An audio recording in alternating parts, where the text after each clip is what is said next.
tenin'andriamanitra solika vitaiza.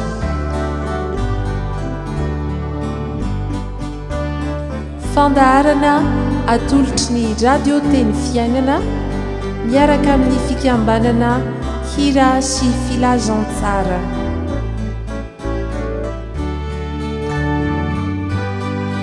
Fitarian-kevitra ho amin'ny fandiniana ny soratra masina isan'andro.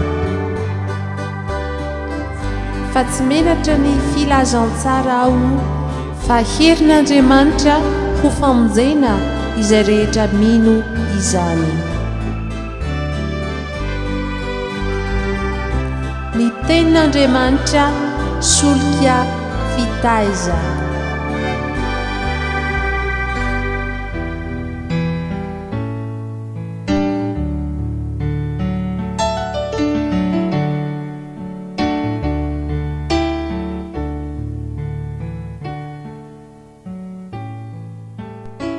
Faly miarabanareo havana izay miaino sy manaraka ity fandarana ny tenin'Andriamanitra solika fitaiza ity eto amin'ny radio teny fiainana. Ny fandrinay dia mba hahatonga fitahina sy fampandrosoana ny finoantsika ny fiainona ity fandarana ity noho ny fahasoavan'Andriamanitra tompontsika. Andriamanitra no tompo, Andriamanitra ny tompo.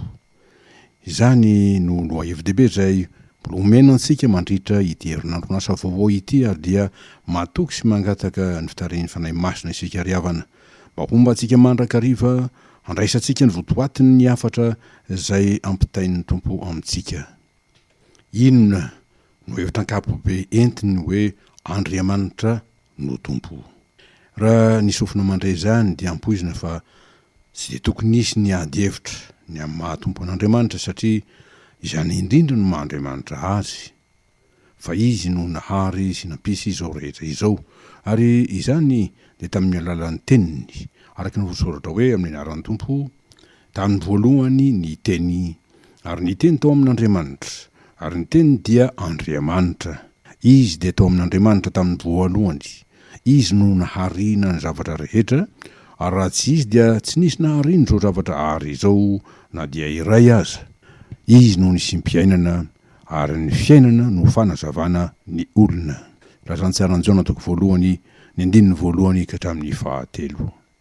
Ary dia ny tompo no nametra ny lalàna momba izao rehetra izao, na ny endriny, na ny karazany, na ny habeny, na ny lanjany, na ny lokony, na ny heriny, na ny tsirony, na ny faharetany. Ary dia mahavariana indrindra ny halala ny fiasan'Andriamanitra fa lehibe amin'ny fisainana izy ary mahatalanjona amin'ny atao araka ny Jeremia 2:7-7.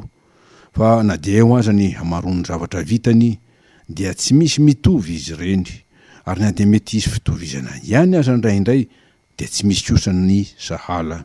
Dia toy ny mahasamihafa ny endriky ny olombelona na dia maro toy inona dia samy manana an'izay maha izy azy. Ahoana ny filazan'ny mpanao salamo azy? Endre ny hamaroan'ny asanao Jehova fa endrena no nanaovanao azy rehetra, henika ny zavatra nataonao ny tandy na ny harenao ny tandy.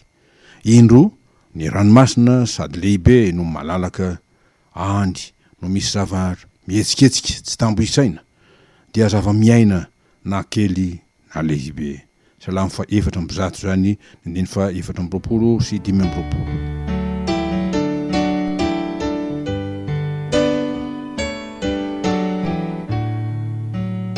Raha kapoka ny mahatompo an'Andriamanitra, izany dia milaza ny amin'ny fahefany, ny fahalebiazany, ny heriny, ny fanapahany, izay ambony ny fahefana rehetra, ambony ny fahalebiazana rehetra, ambony ny hery sy ny fanapahana rehetra. Dia araka ny filazan'ny Jaona apôstôly izany manao hoe izay avy any ambony izy dia ambony izy rehetra, izay avy any an-danitra dia ambony izy rehetra. Jaona 1:1-3. Araka izany ny mampiavaka ny tompo indrindra dia izy tsy hay rehefesina indrindra amin'ny fitiavany. Fa ny hataka ambavaka nataon'ny Paoly apôstôly ho an'ny Romina tao Efesosy dia ny hahafantarany tsara ny halehiben'ny Kristy, dia ny sakany sy ny lavany, ny avony sy halavany, ary ny hahalalany fitiavan Kristy izay mihoatra noho ny fahalalana hoy izy mba hamenona anareo ho amin'ny fahafenon'Andriamanitra rehetra. Efesiana 3 izany 9:20. Miaraka amin'izany dia ny faharetan'Andriamanitra izay tsy misy fetra mandrakizay. Fa hoy izy tamin'ny Mosesy fezay raha nanambarany maizy azy, nanambarany Mosesy momba azy amin'ny zanak'Israely manao hoe lazao hoe izaho izay izy hatrizay ary ho mandrakizay. Exodus 3:4 izany.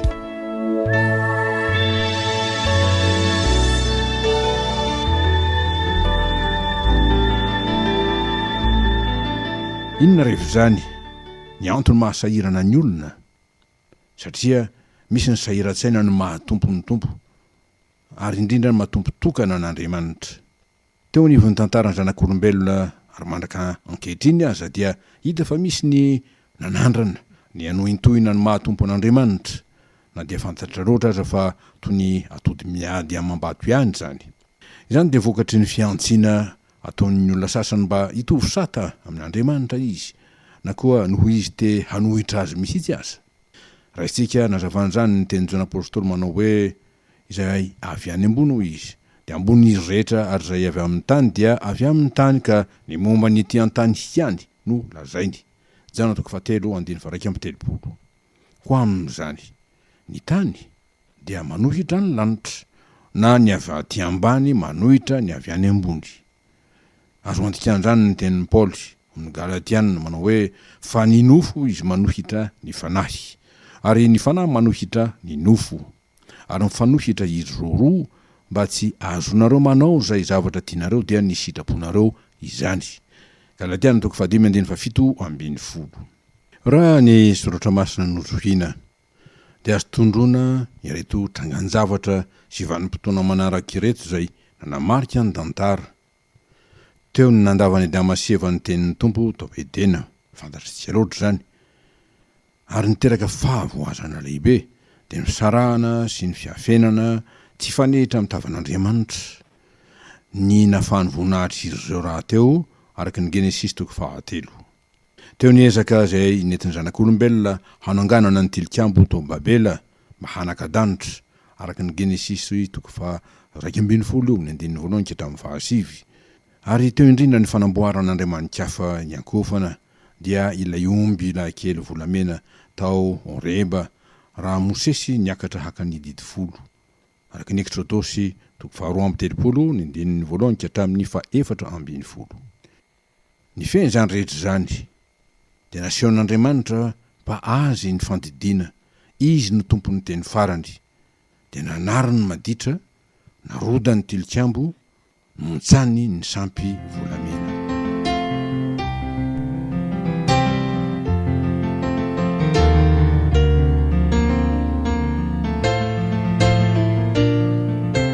Ahoana ary inona no azo atao mba azona famonjena?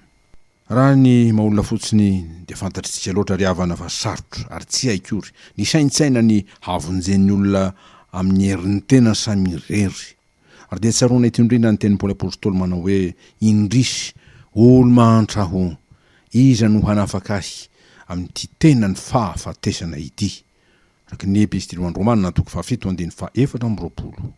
Fa raha ny marina ny mpanota dia mendrika ny hovonoana ho faty, fa fahafatesana no tambiny ota raha teo, araka ny Rômanina 1:17 tapany voalohany. Nefa amin'izany indrindra no nanehoan'Andriamanitra ny fahagagan'ny fahasoavany. Tsy in'izany fanofamindram-po izay tsy tiany averin'ny mpanota na hahafaty azy, koa dia teo amin'izay ny abiazan'ny ota ny soratra masina no ny oharany fahasoavan'Andriamanitra be lavitra. Rômanina 5:20 zany dia izy tompo izay nanao fanavotana maimaim-poana ho antsika tamin'ny alalan'i Jesosy Kristy, zanak'ondry latsa-drà, mba ho famelana ny helontsika sy ho fanamasinana ny fiainantsika ka hatonga antsika ankasitrana indray eo imason'Andriamanitra. Ary noho izany dia tsy misy fanameloina ho an'izay ao amin'ny Kristy Jesosy, hoy Paoly araka ny ao amin'ny Rômanina 5:1 zany. fa ny fanavotana nataon'i Jesosy Kristy zanak'Andriamanitra no fanamarinana zay omen'Andriamanitra izay rehetra mino ny anarany. Ary tanteraka izany ho an'izay rehetra mahatsiaro mibebaka ny amin'ny fahadsony ary miantoraka amin'ny tompo. Fa raha miaiky ny fahotantsika isika dia mahatoky sy marina izy ka mamela ny fahotantsika ary manadio antsika ho afaka amin'ny tsy fahamarinana rehetra. Pestily voalohany soratan'i Jaona amin'ny toko voalohany andininy 7. Ary dia izany no mitarika antsika riavako hibanjina ny zana-doha hevitra voatendry ho amin'ity andro alatsinainy 2 Novambra ity, manao hoe Andriamanitra tompo tokana.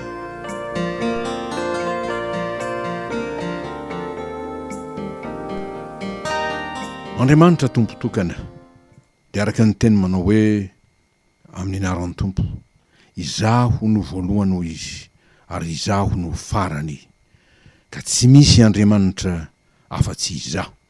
Araka ny Isaia 4:4, eny izaho izy no Jehova, na izaho no tompo, fa tsy misy hafa, tsy misy Andriamanitra afa-tsy izaho. Isaia 5:5. Dia nomeny tompo tokoa izany fanambarana lehibe izany ho antsika mba tsy hadiso hevitra antsika olombelona hiondrika sy ankoka amin'izay tsy Andriamanitra, ka avoa antsika sy hahavery antsika izany. Fa ho indrindra ny fanambarana soratra masina tamin'ny alalana ny Petera apôstôly, izay tsy voasaky amin'ireo jiosy nanao fitsarana natao hoe sy niadiona niezaka nampangina azy. Hoy Petera amin'ny anaran'ny tompo, ary tsy misy famonjena amin'ny hafa, fa tsy misy anarana hafa ambanin'ny lanitra nomenan'ny olona izay hazo antsika famonjena. Boky ny asan'ny apôstôly amin'ny toko 4:2. Eny, tsy misy anarana hafa izay nomen'Andriamanitra azo antsika famonjena afa-tsy ny anaran'i Jesosy Kristy avy any Nazareta ihany. Izy no vato voafidin'Andriamanitra araka ny voasoratra hoe, ity no vato izay nolavinareo mpanao trano nefa tonga fehizoro. Asan'ny apôstôly toko 4:1. Ary dia vao maika anterina izany ho an'izay rehetra ny fidiny mba tsy herikerika na hirosaina foana na hiemotra, fa atoky ary atoky tsara ny tompo dia tompo tokana izay efa niantso sy nifidy azy, ary niteny taminy manao hoe koako fantatrao fa Jehova Andriamanitra ihany no Andriamanitra. Deutéronome 7:7 zany. Izany hevi-dehibe sady fototra izany ho amin'ny fonotsika ho famonjena. Izany no anterin'ireo vaky teny roa izay tondron'ny ny perikiopa, dia ny voalohany Mateo 4:7 ka hatramin'ny 4:20.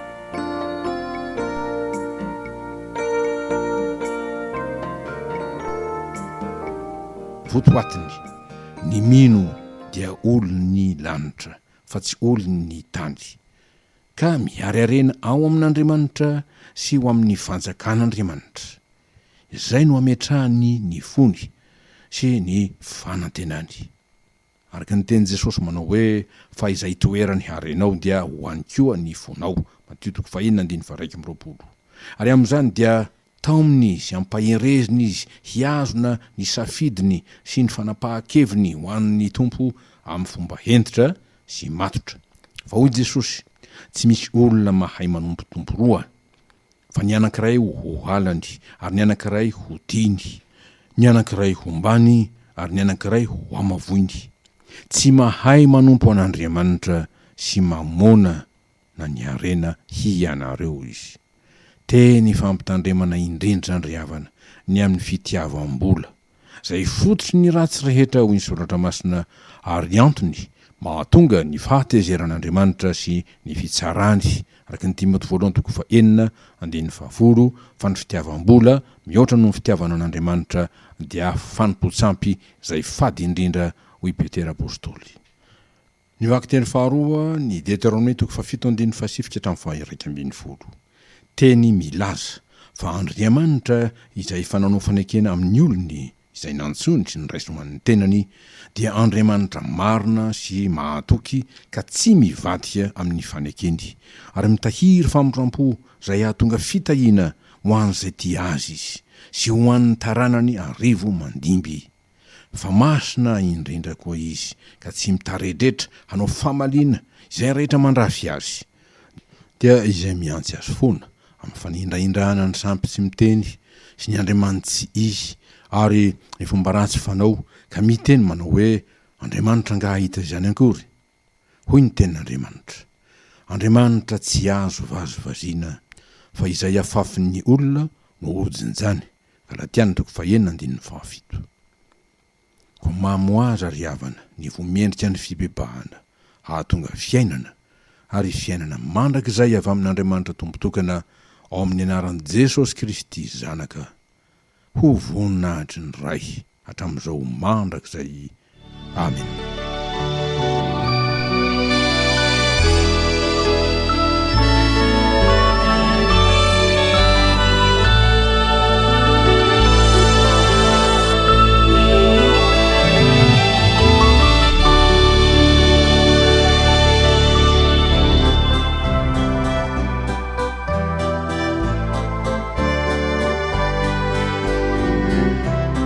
Ny tenin'Andriamanitra solika fitaizana.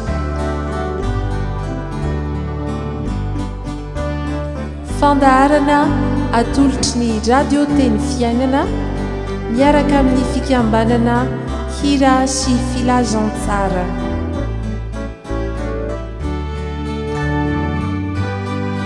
Fitarian-kevitra ho amin'ny fandiniana ny soratra masina isan'andro.